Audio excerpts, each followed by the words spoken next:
नमस्कार, बुलेटिन में आपका स्वागत है। आपके साथ मैं दीपेश बरगले। चलिए खबरों की शुरुआत करते हैं। देश में अभी तक कोरोना से 9,951 लोग ठीक हो चुके हैं, पूर्ण रूप से स्वस्थ हुए हैं। पिछले 24 घंटे में 1,061 लोग स्वस्थ हुए हैं। इनकी रिपोर्ट नेगेटिव आई, जिसके बाद इन्हें अस्पताल से डिस्चार्ज किया गया।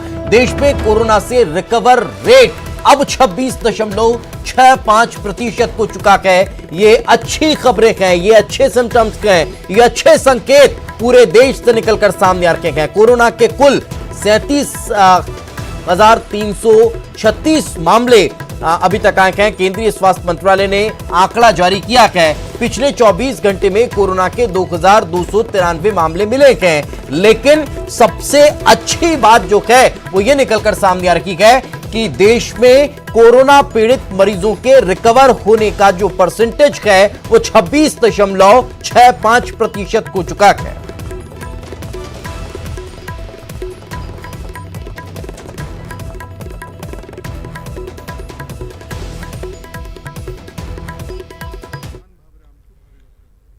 आगे बढ़ते हैं। सीएम भूपेश बघेल ने दूसरे राज्यों में फंसे छत्तीसगढ़ के मजदूरों को वापस लाने के लिए एक बार फिर से केंद्र सरकार को चिट्ठी लिखी है। सीएम बघेल ने रेल मंत्रालय को पत्र लिखकर स्पेशल ट्रेन चलाने की मांग की है और छत्तीसगढ़ के मजदूरों को वापस लाने में मदद की गुहार लगाई है। सीएम बघेल ने इस बात की जानकारी ट्वीट के जरिए दी है। रेल मंत्री पीयूष गोयल को लिखे पत्र में बघेल ने मजदूरों को हो रही दिक्कतों का हवाला दिया है। साथ ही छत्तीसगढ़ के लिए सीएम ने ट्रेनों की सूची भी रेल मंत्री को सौंपी है। इससे पहले सीएम भूपेश बघेल ने प्रधानमंत्री को पत्र लिखकर दूसरे राज्यों में फंसे मजदूरों को वापस लाने की मांग की थी।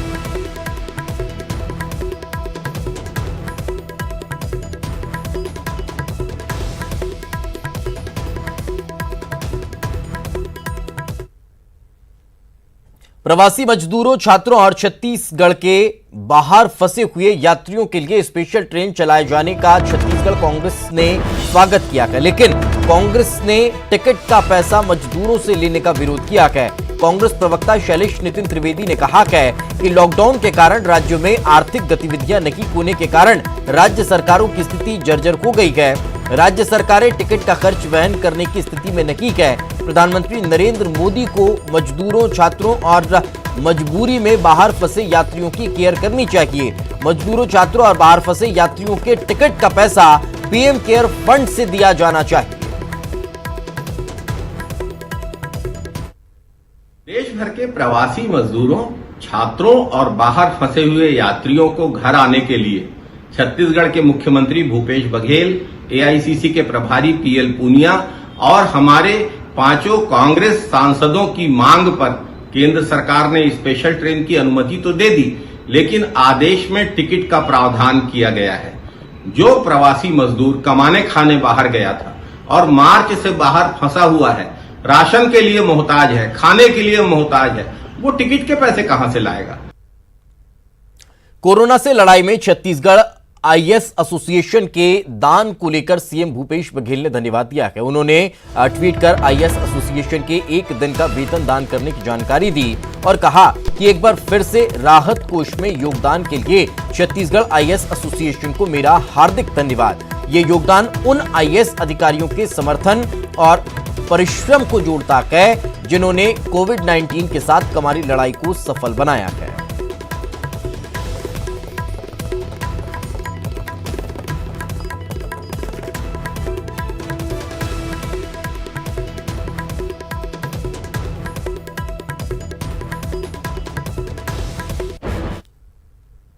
छत्तीसगढ़ सरकार उद्योग विभाग ने नए उद्योगों की स्थापना के लिए नया एक्शन प्लान तैयार किया है। उद्योगपतियों, निवेशकों के लिए प्रस्ताव तैयार किया गया है। उद्योग मंत्री कवासी लखमा ने कहा है कि हर कोई कोरोना संकट और चीन के धोखेबाजी की वजह से चीन से उद्योग हटाना चाहता है। भारत में उद्योग अगर आए तो पहले छत्तीसगढ़ में स्थापित किए जाएं, इस बात का प्रयास किया जा रहा है। डिटेल प्रोजेक्ट का तैयार कर उद्योगपतियों को औपचारिक रूप से भेजा जा रहा है। बहुत गंभीर वाला सरकार है। माननीय मुख्यमंत्री ने और पूरा अधिकारी लोग मिलकर उद्योग विभाग में चीन में बड़े बड़े देश, जापान जैसा देश टेक्नोलॉजी वाला देश है, अभी चीन से सब लोग हाथ उठा रहे हैं। चीन धोखाबाज देश है, इसलिए अगर इस प्रकार अगर कहीं चीन से कोई दूसरा उद्योगपति दूसरे देशों के अगर हमारे हिंदुस्तान में आएगा तो सबसे पहले अच्छा जगह है छत्तीसगढ़। राजधानी रायपुर को केंद्र सरकार ने रेड जोन घोषित किया है, जिसके बाद भी लोग संभलने का नाम नहीं ले रहे हैं। राजधानी रायपुर के लाखेनगर चौक पर पुलिस और निगम की टीम ने आज फिर कार्रवाई की है। बिना मास्क पहने जाने वालों और डबल सवारी वालों पर कार्रवाई की जा रही है। चालान काटकर मास्क दिया गया है। टीम का कहना है कि बार बार हिदायत के बाद भी लोग नहीं समझ रहे हैं।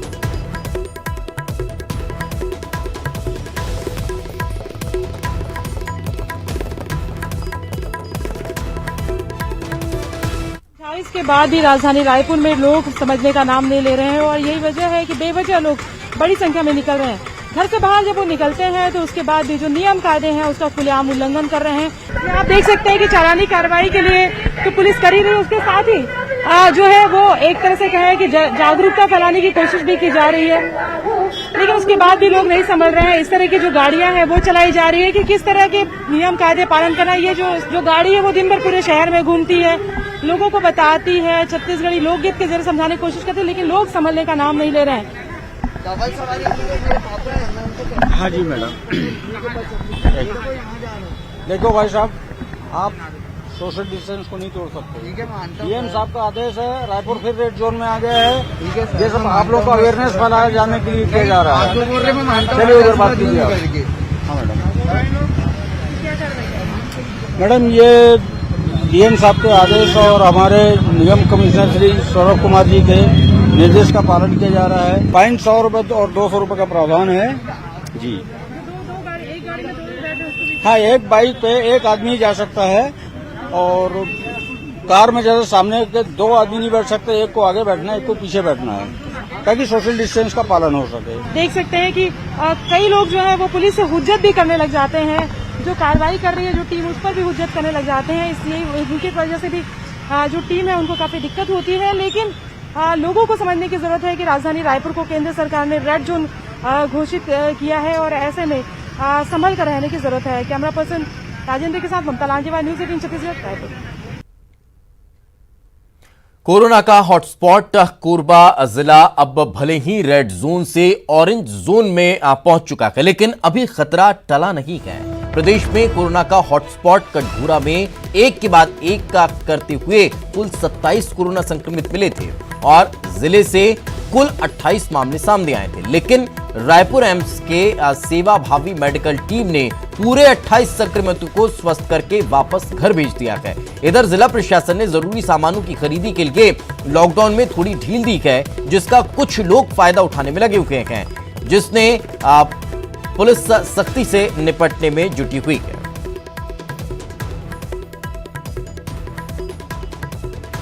हॉटस्पॉट बने कोरबा अब ऑरेंज जोन में आ गया है। रेड जोन के बाद ऑरेंज जोन में आने के बाद ही यहाँ जरूर राहत की सांस प्रशासन और जो स्वास्थ्य विभाग उसने ली है, लेकिन अभी खतरा टला नहीं है।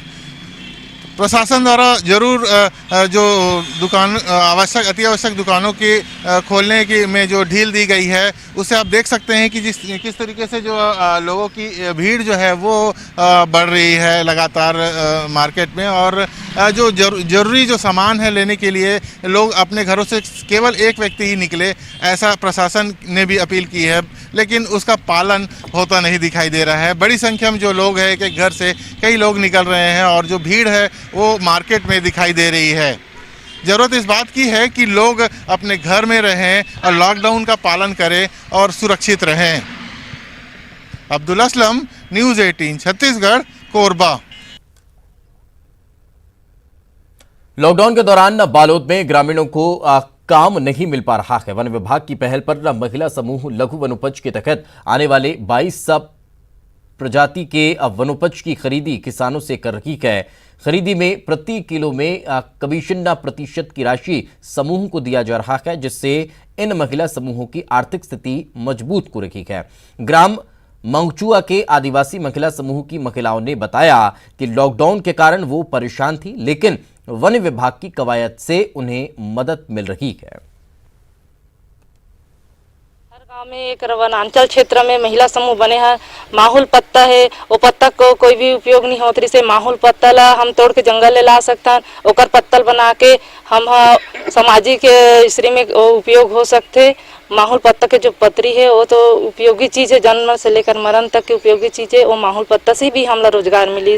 हमारे वनांचल में हमारे को वनोपज मिलता है, जिससे हम लोग कलेक्ट करते हैं, संग्रह करते हैं। तो एक पहल है यहाँ से डिवीजन से डीएफओ मैडम ने स्टार्ट किया कि महिलाओं को, जो स्वयं सहायता समूह की महिलाएं हैं, उनको एंगेज किया है कि वो उसको फॉरवर्ड लिंकेज कर सके, उसका प्रोडक्ट बना सके और उसको मार्केट में ला सके, उससे जिनका उनका जीविकोपार्जन होगा और आगे वो बढ़ेंगे।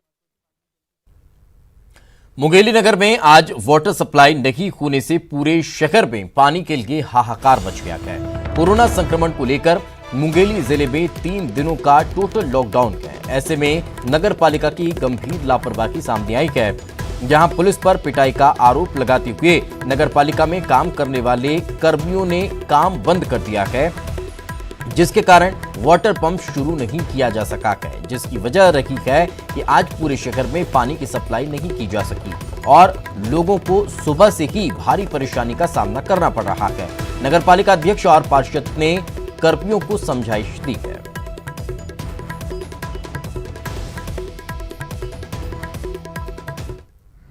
सर हमको हमारा घर से निकलना बंद हो गया सर। हम बाहर निकल रहे, हमको मार पड़ रहा है। ऐसे में हम काम नहीं कर सकते। हम मार खाने के लिए घर से थोड़ी ना बाहर निकलेंगे। क्या हुआ था, कैसे? हम कल खाना खाने गए थे घर।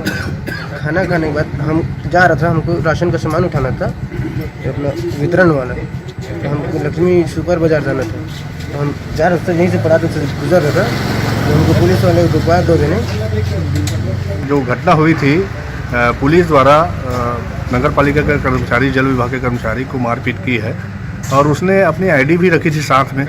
उसके बाद भी मारपीट की, ये थोड़ा सा गलत है, क्योंकि सभी कोरोना वायरस के लिए एक साथ होकर काम कर रहे हैं, चाहे वो पुलिस विभाग हो, स्वास्थ्य विभाग हो, नगर पालिका कर्मचारी हों। उज्जैन में आज एक हैरान कर देने वाला वीडियो वायरल हुआ है, जिसमें एक बस में एक व्यक्ति दर्द से तड़पता हुआ दिखाई दे रहा है, जिसे सांस लेने में तकलीफ हो रही है, जिसके बाद बस के सभी यात्री उसे अकेला छोड़कर नीचे उतर जाते हैं। बताया जा रहा है कि ये वीडियो राजस्थान से उज्जैन लाए गए मजदूरों में से किसी एक का है।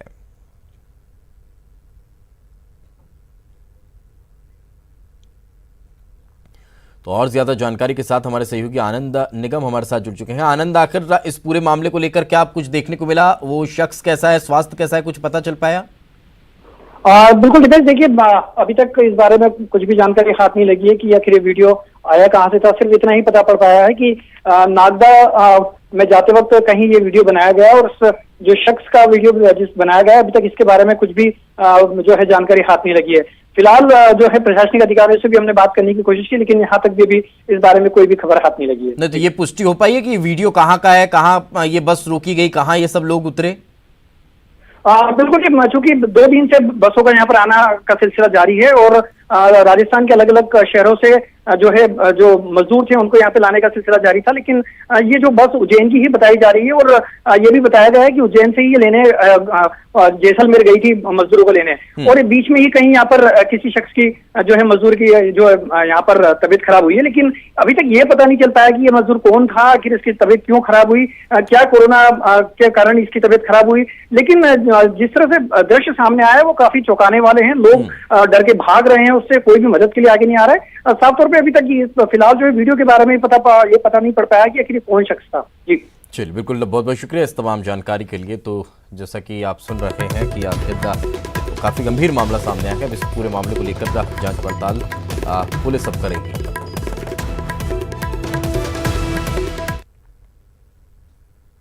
लॉकडाउन के दौरान छत में हजामत महंगी पड़ गई है। हजामत ने हवालात पहुंचा दिया है। घरों में जाकर हेयर कटिंग करने का काम ये शख्स कर रहा था। इलाके में लगातार ऐसी शिकायत मिल रही थी। पुलिस ने खुद ग्राहक बनकर संपर्क किया। रंगे हाथों पुलिस ने इसे गिरफ्तार कर लिया। पुलिस ने मकान मालिक को भी आरोपी बनाया है।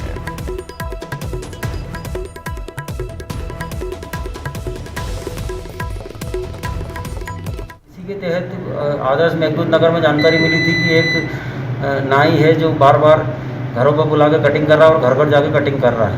वो उसके आधार पर हमने उसको आइडेंटिफाई किया, फिर फ़ोन से बात कर उसको जब वो करने के लिए राजी हो गया तो उसको अरेस्ट किया।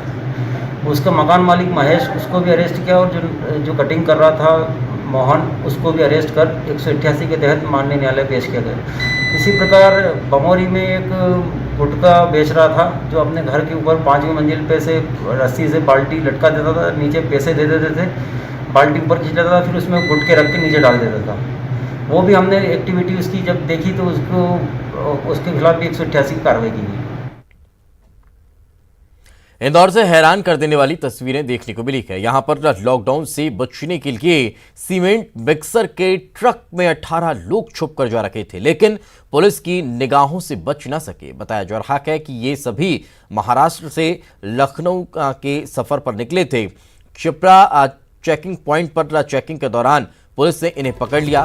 सांवेर थाने में ड्राइवर के खिलाफ मामला दर्ज कर लिया गया है। तस्वीरों में आप देख सकते हैं कि कैसे एक एक करके लोग मिक्सर से निकलते हुए नजर आ रहे हैं। इसी तरह से करीब 18 लोग इस मिक्सर मशीन से बाहर निकले हैं।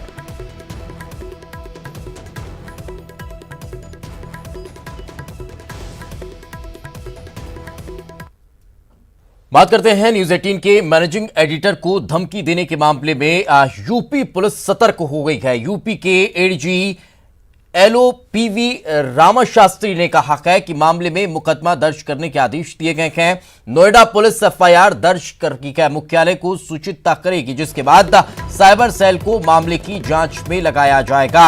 आपको बता दें कि कल नंबर 1 डिबेट शो आर पार में AIMIM नेता ने धमकी दी थी, और जिसके बाद न्यूज 18 के मैनेजिंग एडिटर अमीश देवगन को मिडिल ईस्ट से फोन पर धमकी मिलने लगी, जिसकी जानकारी अमीश देवगन ने ट्वीट कर दी थी। ट्विटर पर अमीश देवगन को भारी समर्थन मिल रहा है। आपको बता दें कि ट्विटर पर इस वक्त I support Amish Devgan trend कर रहा है। घटना के बाद राजनीतिक दलों ने घटना की घोर निंदा की है।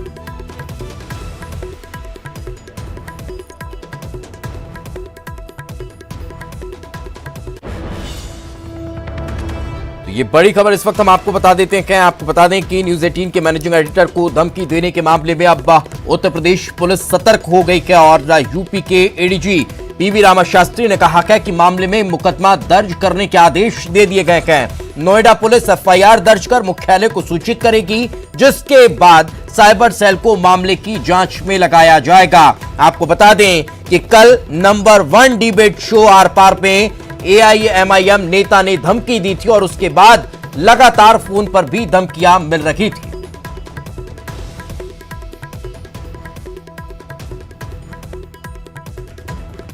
आप गुंडागर्दी की बात करेंगे तो मैं भी गुंडागर्दी की बात करूंगा। नहीं, कैसे करेंगे आप गुंडागर्दी? रिपोर्टर है, आपकी जो छवि है ना, आप एक एंकर है, एंकर के हिसाब से बात करिए। मैं एंकर की बात, मैं तो एंकर के हिसाब से ही बात कर रहा हूँ। मैं पूछ रहा हूँ कि ऐसा नहीं लग रहा है पार्षद है, ऐसा प्रतीत हो रहा है कि कोई गुंडा ऐसे हरकत कर रहा है। पार्षद को ये सब शोभा नहीं देता। आप बताइए, शोभा देता है मुर्तजा जी? आप अगर मुझे गुंडा बोलते हैं तो मैं आपको सोशल मीडिया का गुंडा बोलता हूँ। नहीं, अब आप कुछ भी मुझे बोल सकते हैं, वो आपका तात्पर्य है। बात करिए, एंकर अगर बन के बात करना है मुझे तो मुझसे बात कीजिए। मैं तो आपसे एंकर बन के अच्छा, आप मुझे बताइए, आपके साथ कोई ऐसा करता तो आपको अच्छा लगता? चलिए ऐसे मैं पूछता हूं आपसे, मैं तो आपसे आप करके जी करके बात कर रहा हूं। मैं कह रहा हूं कि आप मुझे बताइए, आपके साथ कोई ऐसा ही करता पुलिस वाला तो आपको अच्छा लगता? मैं ऐसी हरकत कर ही नहीं जा सकता। मेरी जो तालीम है ना हरकत तो पुलिस वाले को भी लग रहा होगा ना कि उसने ऐसी हरकत नहीं करी। भैया आप बताइए, आपके साथ कोई ऐसा करता तो आपको अच्छा लगता? देखिए, अगर आप ये बोल रहे हैं कि मैं गुंडा हूँ, मैं जो पार्टी से बिलोंग करता हूँ उसमें ऐसी डिसिप्लिन नहीं है कि गुंडागर्दी करे। नहीं, आपकी पार्टी में तो अकबरुद्दीन ओवैसी कहते हैं कि 25 करोड़ बनाम 100 करोड़। वारिस पठान जो आपके वरिष्ठ नेता है, प्रवक्ता है, वो कहते हैं कि 15 करोड़ बनाम 100 करोड़। मैं तो उन सब चीजों पे नहीं जा रहा, पुरानी बातें हैं वो, लेकिन मैं तो आज नई कहानी पढ़ा रहा हूँ। आप सवाल मुझसे कीजिए, मैं जवाब दूंगा। मैं तो आपको आपसे सवाल कर ही रहा हूँ मुर्तजा।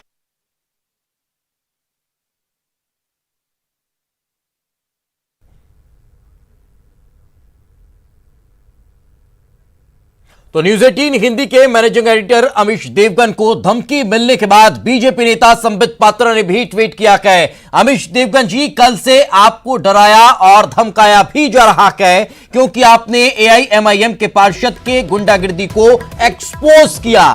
यदि किसी तथाकथित डिजाइनर पत्रकार के साथ ऐसा होता तो अभी तक अरब देशों तक गूंज चली जाती। I support Amish Devgan.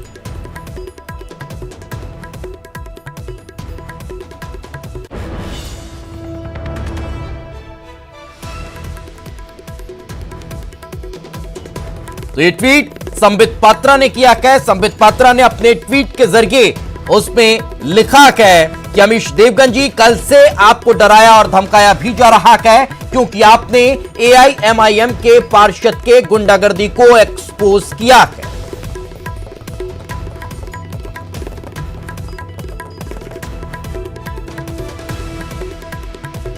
देवगन एक बेहतरीन पत्रकार हैं, राष्ट्रवादी हैं और वो राष्ट्र की बात करते हैं।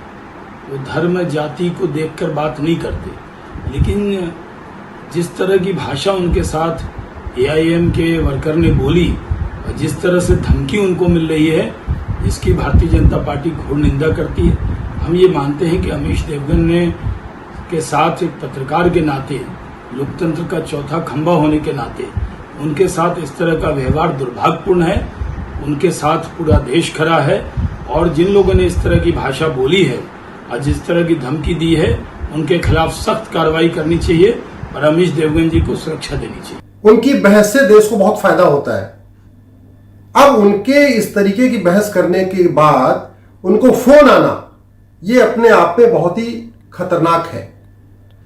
जिस व्यक्ति ने फोन किया है उसको पकड़ना चाहिए और उसका narco polygraph brain mapping test होना चाहिए। देश को पता चलना चाहिए कि जिसने भी फोन किया है, जिसने भी मीडिया को धमकाने की कोशिश किया है, जिसने वरिष्ठ पत्रकार को धमकाने की कोशिश किया है, वो किसके इशारे पे काम कर रहा है। वो किसी जमात का मेंबर है, किसी पीएफआई जैसे संगठन का मेंबर है, या किसी नेता के इशारे पे उसने फोन किया है, या खुद अपनी इच्छा से फोन किया है। मुझे लगता है इसकी गंभीरता से जांच होनी बहुत जरूरी है। समर्थन करना या विरोध करना ये लोकतंत्र की खूबसूरती है और हमारा डेमोक्रेटिक राइट्स है। लेकिन अगर किसी के विचार से हम सहमत नहीं हैं या किसी पत्रकार को हम पसंद नहीं करते हैं तो उसे धमकी देना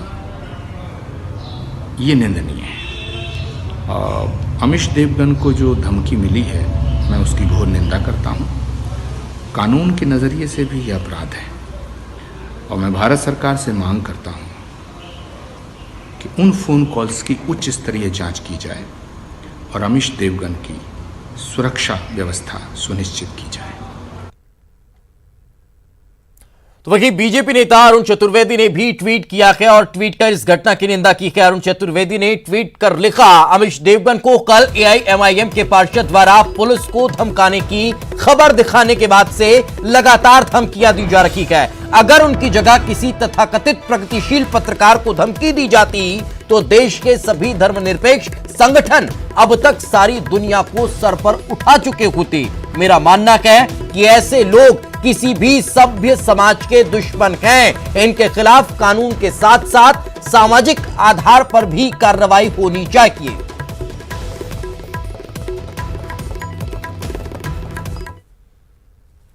तो वहीं न्यूज 18 के मैनेजिंग एडिटर को धमकी के मामले में संत समाज भी अब उनके समर्थन में खड़ा हो चुका है। अखिल भारतीय अखाड़ा परिषद ने घटना की घोर निंदा की है। एआईएमआईएम पार्षद के खिलाफ मुकदमा दर्ज कराने की मांग संत समाज कर रहा है। ऐसे लोगों से सख्ती से सरकार को निपटना चाहिए, ऐसा महंत नरेंद्र गिरी महाराज का कहना है। दुर्भाग्यपूर्ण है। अखिल भारतीय अखाड़ा परिषद की निंदा करता है, पूरा संत समाज इसका विरोध करता है। साथ में यह मांग करता है कि जिसने भी धमकी दी है उस पर कानूनी कार्रवाई की जाए और सख्त कार्रवाई की जाए। यह दुर्भाग्यपूर्ण है कि हम आप सब ऐसे अराजक तत्वों को बर्दाश्त कर लेते हैं जिसका उनका मनोबल बढ़ जाता है। तो एक तो पार्षद मुर्तजा अली के ऊपर ऐसा दंडनीय अपराध FIR दर्ज हो जिसमें उन्हें कभी जमानत न मिले और उन्हें कठोर सख्त सजा मिले। और चलिए इसी के साथ इस बुलेटिन में फिलहाल इतना ही। दीजिए इजाजत, नमस्कार।